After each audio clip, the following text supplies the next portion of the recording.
Hello, welcome to my review of Mega Man 2 from 1988. Before I get started, I will explain my rubric for reviewing this game. I'll primarily be considering the game's modern fun factor. How much fun is it to look at, and to listen to, and to play today? But I'll also consider the historical context of the game and its context within modern gaming culture. I'll also explain a little bit of my nostalgia or personal bias towards the game and how it might affect my ultimate review score for it. Getting into the modern fun factor, I want to mention the controls. They're relatively simple. Mega Man doesn't seem to accelerate, and he can't slide or duck or crawl. And there isn't any subtlety to the jump, though he can short hop. It's not a particularly satisfying control scheme, like a game like Super Meat Boy or Super Mario Bros. 3, but it is competent. The shooting is also very simple. Where Mega Man is looking is where he is shooting. This being a shooting platformer, shooting and platforming are equally weighed in the game's design. It's worth mentioning that Mega Man can find multiple items that change how he traverses the world, not just the platform gun from Mega Man 1. These items he can shoot out and hop on, and they really affect how Mega Man travels through the world. And overall, I do like them and the options they give the player, though I don't like the situations where they're forced to be used. As before, Mega Man can defeat bosses and gain their abilities. I like this a lot, and it's still as exciting as it was the first time I played a Mega Man game. When Mega Man defeats bosses, he can gain new abilities. This is exciting and interesting, and the abilities in this game are fun to use, particularly Metal Man's power-up. It's very strong and really changes how I approached a lot of situations in the game. The various abilities and the platforming items really change how you approach the game. I also want to mention that Mega Man can find energy canisters in this game, and he can use them to recharge his health when he needs to. The weapons, the platform items, the energy containers all give this game a system of item management, and it's really cool to see in a game this old. It's fun and adds a sense of risk and reward to fighting the enemies, and there's a fun progress system in that Mega Man becomes much more empowered throughout the game.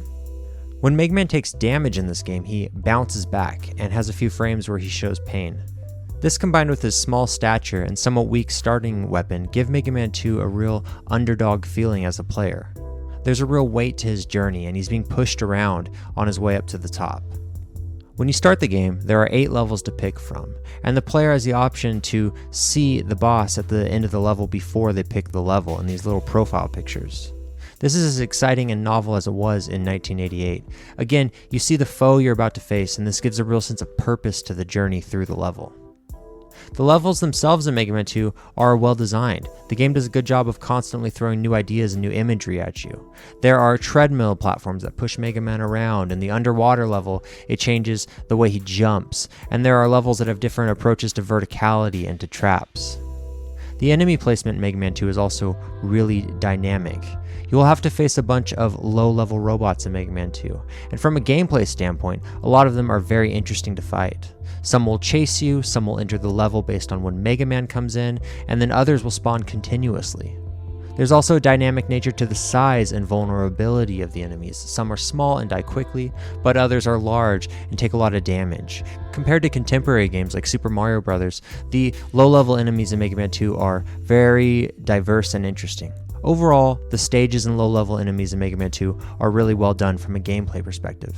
In my opinion, the Robot Masters themselves are also pretty fun to fight. Some may turn up their nose at this, but I used a guide to pick the bosses in the easiest order and use the preferred weapons against them. I wanted to play the game in a smart way, and I feel like this is the closest way the designers intended the game to be played through. But playing in this intended way does make the boss fights very short and incredibly easy, especially if you use the energy tanks.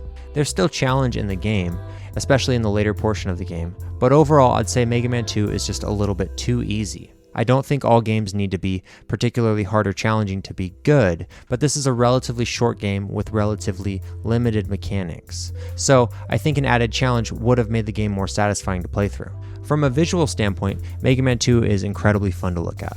Each of the first 8 levels really has its own personality, and there's a lot of dynamic movement in the background, particularly in Metal Man's stage with the gears and Bubble Man's level. The lower level enemies themselves also really stand out. There's a lot of creativity and character to their design. The frog who pukes up baby frogs to fight Mega Man is really cool, and I love the bat enemies that curl up into shiny balls waiting to ambush Mega Man. Even the smaller, more generic style enemies are interesting, like the drills that fall from the ceiling or come up through the ground, because they're coming at Mega Man in such high numbers, and this is just really interesting and seems to be kind of random every time you play through. The Robot Masters themselves are visually pleasing as well. They have that signature Capcom cool but cute, bad but funny style to them. Particularly Woodman. He has a great design. He's kind of like Iceman or Cutman in that he's equally goofy and menacing. Once you defeat the Robot Masters, you'll move on to Wily's Castle. Wily's Castle in this game is a huge step up from Mega Man. You get a really slick overworld that shows what portion of the castle you're fighting through. And two of the game's best bosses are in this portion of the game. There's a set-piece boss battle against a giant dragon where you jump from platform to platform while they're destroyed. This fight combines really dynamically with the changing level layout, and it's really cool. I really wonder if there had ever been an action set-piece battle like this in console gaming in 1988. It's fun to look at and play through, though a bit easy. Also, there's a giant Gutsman tank that is really cool. The large size of his sprite is really cool to look at, and though again like the dragon, it's not very difficult to fight, it's just fun and even more exciting to think about what this would have felt like in 1988. There's also a signature boss rush at the end of the game, and I think that this combined with the resource management game mechanics is really cool and a fun challenge for the end of the game. The Wily fight here is okay. It's kind of humorous and strange in how it all plays out, but a bit underwhelming after the dragon and the Gutsman tank. From a gameplay and visual standpoint, Mega Man 2 is a wonderful experience overall. But I do have one major problem with it. Wily's Castle contains easily one of the worst bosses I've ever encountered. The room with the exploding walls and the timed turret lasers is truly awful. During this playthrough, I had no memory of this when I started. I beat this game once as a teenager, but for some reason I've blocked this out of my memory. You basically need all of the bomb weapons that attach to the walls and blow up, and the floating platform items. Even if you play through the whole level perfectly, but get here and misplace a bomb or a platform, you're completely screwed over. To add insult to injury, if you misplace a few items and can't fight through this battle, all you can do is wait to die, and the turrets take forever to kill Mega Man. The level that this boss fight is in is not well designed for you to farm power-ups. So again, if you misplace a bomb or a platform, there's no real way to beat this. You really need to go to a game over and play through again. Or at least that was my experience. It's baffling that this fight is designed in such a way that no other weapons can take down the turrets, but even if you could hurt them with another weapon, this isn't a fun fight. There's nothing exciting or interesting about this. It's just frustratingly challenged and narrowly designed. I don't understand how a game with this much artistic and game design creativity could have something like this in it that winds up feeling completely broken. Now, to wrap up the modern fun factor of this game on a good note, I want to say that the music in this game is amazingly fun to listen to. It has some of the best chiptune soundtracks I've ever heard. The opening theme in particular combines the visual and audio design really well. Seeing Mega Man on top of that building after it scrolls up and hearing the music kick in is so cinematic and exciting, and really it's better than things that you see in some modern games.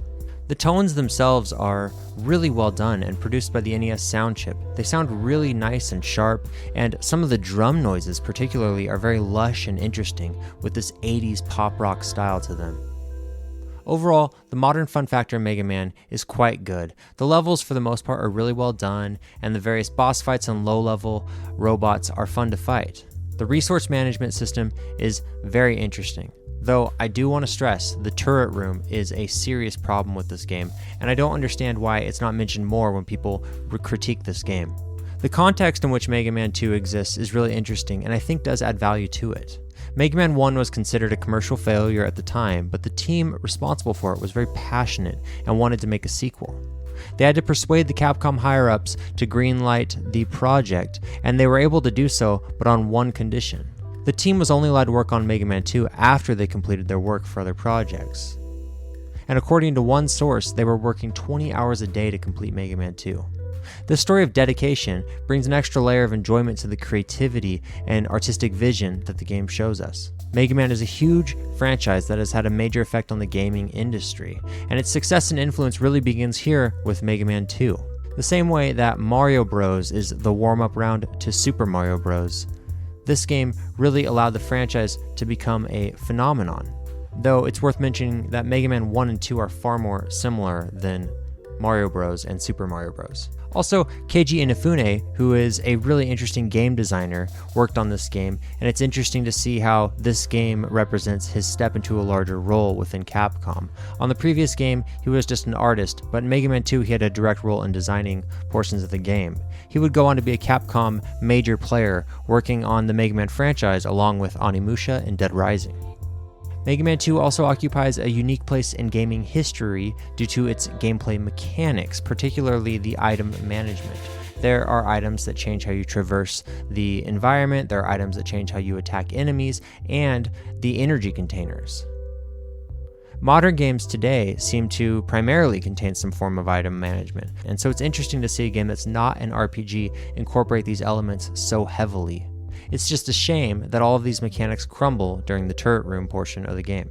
Mega Man 2's place within modern gaming context I think actually hurts its value. It's difficult to buy the game without also purchasing Mega Man 2 and 4 because it seems to be bundled in collections all the time. So it's hard as a reviewer to recommend people seek out Mega Man 2 and beat it when there are other games that, debatably are worth their time. You can check out my next reviews to see how I feel, but I would say Mega Man 2 feels less essential when you consider that it's likely being sold with Mega Man 3 and 4 alongside it. Now, considering my nostalgia and personal bias, I really like Mega Man 2. I was not alive when this game came out, but I was alive and very involved with gaming culture when retro gaming was becoming a trend on the internet. I remember when this game was beginning to be held up as one of the all-time greats. Mega Man was my favorite gaming franchise as a child, and I loved Mega Man X and Mega Man Legends, and the cartoon was my favorite show, but I missed Mega Man 2 until I was a teen. I even found a cartridge of it upstairs in my grandparents' attic that belonged to my uncles. Unfortunately, the cartridge was ruined, so this game held a sense of mystique to me for years, especially as it became more and more celebrated within the gaming culture. When Mega Man 9 came out, the desire to return to Mega Man was strong for me and many others, so when I got that game, I also got Mega Man 2 on the Virtual Console. The internet hype and the excitement of playing these older games on the Wii really amplified my experience of Mega Man 2. Revisiting this game on the Switch collection really brings back those memories of watching game trailers in Screw Attack and playing these retro games. Overall, I think the game holds up, but I am baffled by the turret room.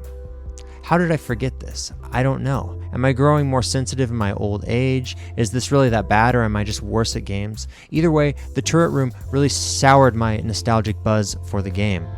I also have to mention that the game is easy. There is challenge in it, but overall, the easiness in the game makes it just kind of go by too fast. And it is a short game and relatively limited in what you do. So my nostalgic memories of the game being so challenging don't really hold up. In conclusion, I gotta say that Mega Man 2 is a really good game. The audio and visual presentation is amazing and iconic. Overall, the level design and the enemy design is really interesting. The mechanics, particularly the resource management, is really cool to look at and play with and consider the context in which it came out. Unfortunately, the game is too easy, and the broken turret room really sours my experience of the game. Before I give it a score, I just want to highlight how I view these numbers. Something in the 7 range, a 7 out of 10, is a game that I think would be really good for someone who loves the genre. If a JRPG were to get a 7 out of 10, I'd say people who like JRPGs will like this game. But also people who don't like JRPGs won't like this game. If something gets an 8 out of 10, I'd say it's a great game. I'd say most people who like video games, especially people who like this genre, will like this game. And then if a game gets into the 9 out of 10 or 10 out of 10, I'm saying those games are excellent and really essential for all gamers, and 10 out of 10 games are essential pieces of art that really everyone, even people that don't like games, can find enjoyment in.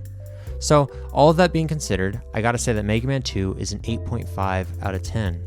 It's a great game, but it's not necessarily essential for all gamers to beat and to play through and to fully experience. What holds it back is that it is short and there is a broken, awful boss fight towards the end of the game. So with it being short and having those problems, I can't quite say it's an excellent game. Going into this review, playing this game, and remembering my nostalgia for it, I thought for sure it was a 9 out of 10 or a 10 out of 10. But objectively, as best I can, when playing this game and making a recommendation to someone else, I would say it's an 8.5 out of 10. So I hope that wasn't offensive to anyone. I hope you enjoyed this review. If you disagree or agree, please let me know in the comments. I'd also really appreciate a like and a subscribe. This channel will be growing and reviewing more Mega Man games and even some of the Mega Man television series, so please stick around to see more Mega Man reviews. And check out my other review linked here at the end of the video. I also want to say thanks to everyone who posted gameplay of the Mega Man games on YouTube. I don't actually have a capture card, so I've been borrowing some gameplay footage for these reviews. Linked down below in the description is the gameplay I used for this review. Thank you so much and have a good day.